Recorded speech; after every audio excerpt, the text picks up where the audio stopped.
Early 1990s तक ये ख्याल किया जाता था कि जो हमारी यूनिवर्स का एक्सपेंशन है वो आहिस्ता आहिस्ता स्लो डाउन होता चला जा रहा है।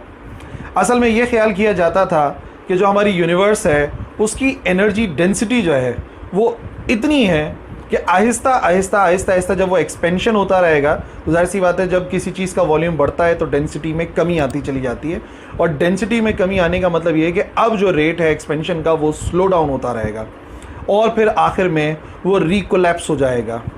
पर 1998 में एक सुपरनोवा एक्सप्लोजन को ऑब्ज़र्व किया गया। अब सुपरनोवा एक्सप्लोजन क्या होता है? एक स्टार जब एक हद तक पहुंचता है उसकी ग्रेविटी इतनी ज़्यादा हो जाती है कि वो एक धमाके के नतीजे में लाइट को एमिट करता है, ख़त्म हो जाता है, उसे कहते हैं सुपरनोवा। ठीक है, तो जो सुपरनोवा देखा गया 1998 में उससे कुछ अलग ही रिज़ल्ट सामने आए, और रिज़ल्ट्स ये थे कि जो हमारी यूनिवर्स का एक्सपेंशन का रेट है वो पहले स्लो था और अब जो यूनिवर्स की एक्सपेंशन का रेट है वो बढ़ता चला जा रहा है। अब इसके पीछे क्या एक्सप्लेनेशन हो सकती है? हमारी स्टडीज़, हमारी ऑब्जर्वेशन पहले गलत क्यों थी? तो उसके लिए कुछ पॉसिबिलिटीज़ पेश की जाती हैं।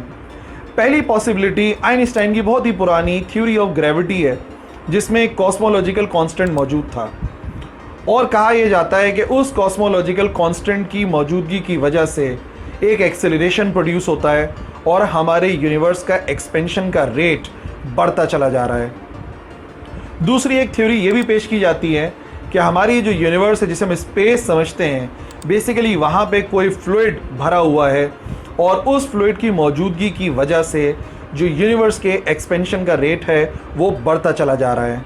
असल में उस फ्लूइड के बारे में ख्याल ये किया जाता है कि वो एक एनर्जी फ्लूइड है जिसके अंदर एनर्जी मौजूद है और वही एनर्जी प्रोवाइड करती है हमारे यूनिवर्स के एक्सपेंशन को, और एक्सेलरेशन प्रोवाइड कर रही है, तो स्पीड लगातार बढ़ती चली जा रही है।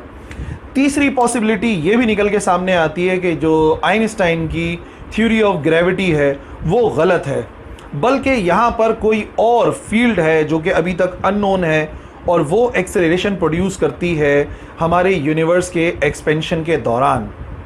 इन तमाम थ्योरीज़ के बाद असल में जो सबसे ज़्यादा थ्योरी प्रेजेंट की जाती है वो प्रेजेंट की जाती है यहाँ पर मौजूद एक ख़ास किस्म की एनर्जी का जो अब तक डार्क में है, यानी कि छुपी हुई है, और उस एनर्जी को हम कहते हैं डार्क एनर्जी।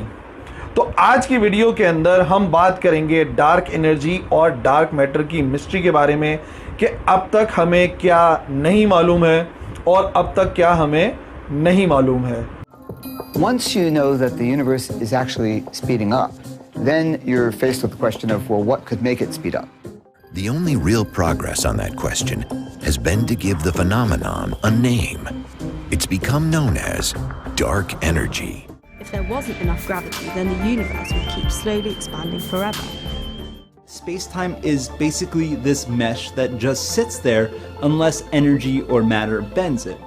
तो अगर हम कैलकुलेशन की बात करते हैं तो अभी तक हमारी कैलकुलेशन हमें ये बताती है कि इस यूनिवर्स के अंदर 68% डार्क एनर्जी मौजूद है, ऐसी एनर्जी जिसकी फ़िलहाल एक्सप्लेनेशन मौजूद नहीं है। इसके अलावा 27% तक एक ख़ास किस्म का मैटर पाया जाता है जो अभी तक छुपा हुआ है, और वो है डार्क मैटर। और असल में जो नॉर्मल मैटर है वो सिर्फ 5% पाया जाता है जो कि बैरियॉन्स की मदद से बनता है, इलेक्ट्रॉन्स, प्रोटॉन्स, यानी कि हम सारा का सारा मैटर। तो एक्चुअली देखा जाए तो जिस चीज़ को हम नॉर्मल मैटर मानते हैं वो नॉर्मल कैसे हो सकता है, वो तो सिर्फ यूनिवर्स का 5% है। लेकिन बहरहाल हम लोग ज़्यादातर नॉर्मल मैटर के बारे में जानते हैं, बैरियॉन्स, प्रोटॉन्स, इलेक्ट्रॉन्स के बारे में जानते हैं, तो हम उनके बारे में बात करते हैं। लेकिन अब ज़रा डार्क एनर्जी को समझ लेते हैं कि डार्क एनर्जी कहाँ से आती है। देखिए, आइंस्टाइन का हमेशा से ये कहना था कि जो स्पेस है, जिसे हम स्पेस कहते हैं, जिसे हम वैक्यूम कहते हैं, जिसे हम खला कहते हैं, कि वो खाली है, वहाँ पे कुछ मौजूद नहीं है। पर आइंस्टाइन का कहना यह है कि खाली नहीं है, बल्कि वो जो स्पेस है उसमें कुछ ना कुछ तो मौजूद है, और वो जो कुछ है बेसिकली हम उसे डार्क एनर्जी कह रहे हैं। डार्क एनर्जी की मिस्ट्री के बारे में क्या क्या पॉइंट्स हैं, एक एक करके उसको समझते हैं। जो पहली पॉसिबिलिटी आइंस्टाइन ने प्रेजेंट करी वो ये थी कि जो स्पेस है वो खुद क्रिएट होता चला जा रहा है, यानी कि ख्याल जो हम ये करते हैं कि जो स्पेस है वो बन गया है at the time of big bang, but according to this theory यानी कि जो आइंस्टाइन की थ्योरी ऑफ ग्रेविटी है, ग्रेविटेशनल कांस्टेंट वाली, उस थ्योरी के मुताबिक जो स्पेस है वो लगातार एग्जिस्टेंस में आता चला जा रहा है। अब क्योंकि स्पेस की एक प्रॉपर्टी है एनर्जी रखना, जो कि आइंस्टाइन ने प्रेडिक्ट करा, तो क्योंकि नया नया स्पेस बनता चला जा रहा है तो नई नई एनर्जी भी हमारे स्पेस में आती चली जा रही है। और ये जो एनर्जी है वो हमारे यूनिवर्स के एक्सपेंशन के रेट को इंक्रीज़ कर रही है। क्योंकि याद रखो, जब हम एक्सेलरेशन कहते हैं, जब हम स्पीड का बढ़ना कहते हैं, तो it requires some kind of energy. और वो एनर्जी, पहली हमारी जो थ्योरी है वो ये कहती है कि क्योंकि स्पेस लगातार बनता चला जा रहा है और स्पेस कैरी करता है एनर्जी, तो एज अ रिज़ल्ट एनर्जी मिलने की वजह से हमारे यूनिवर्स के एक्सपेंशन का रेट बढ़ता चला जा रहा है। पर क्यों वो बढ़ता चला जा रहा है और क्यों स्पेस बनता चला जा रहा है, इस बारे में अभी हमारी कोई नॉलेज नहीं है। यानी कि अभी इस एक्सप्लेनेशन के बावजूद हमारी जो मिस्ट्री ऑफ डार्क एनर्जी है वो कंटिन्यू है। डार्क एनर्जी के बारे में जो हमारी दूसरी थ्योरी है वो ये कहती है कि जो हमारा स्पेस है इसमें कुछ वर्चुअल पार्टिकल्स हैं जो लगातार बनते रहते हैं और डिसअपीयर होते रहते हैं, और उनके बनने और डिसअपीयर होने की वजह से एक एनर्जी जो है इस स्पेस के अंदर मौजूद है, जिसे हम डार्क एनर्जी कहते हैं। ठीक है, लेकिन जब साइंटिस्ट इस डार्क एनर्जी को कैलकुलेट करने लगे कि भाई इस जो पार्टिकल्स के बनने और डिसअपीयर होने की वजह से एनर्जी प्रोड्यूस होती है और जो एक्सपेंशन उसकी वजह से आ रहा है, जो एक्सपेंशन में एक्सेलरेशन उसकी वजह से आ रहा है, उसमें क्या कैलकुलेशन है, तो हमारे साइंटिस्ट का आंसर बहुत ज़्यादा गलत हुआ। बल्कि एक्चुअल ऑब्जर्वेशन के लिहाज से 1 एक्सपोनेंट 120 यानी कि एक के बाद अगर 120 ज़ीरोज़ लगा दें तो इतना ज़्यादा हमारा आंसर गलत आया।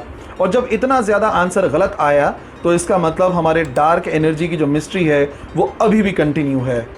डार्क एनर्जी के बारे में जो हमारी एक और थ्योरी है वो ये कहती है कि जो हमारा स्पेस है वो एक डायनामिक फ्लूइड से भरा हुआ है, और उस डायनामिक फ्लूइड की प्रॉपर्टी ये है कि आम फ्लूइड के होने से एक्सपेंशन स्लो डाउन होगी क्योंकि मास बढ़ेगा, लेकिन वो एक ऐसा फ्लूइड है, डायनामिक फ्लूइड है, जो कि एक ऑपोजिट रिएक्शन पेश कर रहा है और हमारी यूनिवर्स के एक्सपेंशन के रेट को स्लो करने के बजाय लगातार बढ़ाता चला जा रहा है। थ्योरी पेश करने वाले इस फ्लूइड को क्विंटेसेंस कहते हैं, और जो क्विंटेसेंस है ये बेसिकली ग्रीक फिलोसोफर्स जो है इसका 5th एलिमेंट कहलाता है क्विंटेसेंस। तो ये जो फ्लूइड है, जो एक इमेजनरी फ्लूइड है क्विंटेसेंस, इसकी जो खुसूसियत है वो हमारे यूनिवर्स के ऊपर ऐसी है कि इसकी मौजूदगी में होना तो ये चाहिए कि जब फ्लूइड होगा तो एक्सपेंशन स्लो डाउन हो, बट इसका एक ऑपोजिट इफ़ेक्ट है और नतीजे में जो हमारी यूनिवर्स के एक्सपेंशन का रेट है वो बढ़ता चला जा रहा है। बट ये जो क्विंटेसेंस है ये ऐसा क्यों बिहेव करता है, ये कहाँ से आया, और एक्चुअल बात ये है कि ये उल्टा क्यों बिहेव कर रहा है, ये अभी तक अननोन है। और इसका मतलब हमारी मिस्ट्री कंटिन्यू है। और डार्क एनर्जी के बारे में हमारी आखिरी थ्योरी ये कहती है कि बेसिकली अभी तक जो हम आइंस्टाइन की थ्योरी ऑफ ग्रेविटी इस्तेमाल कर रहे हैं वो गलत है, बल्कि हमें उस थ्योरी को चेंज करना चाहिए और फिर हम डार्क एनर्जी को समझ जाएंगे।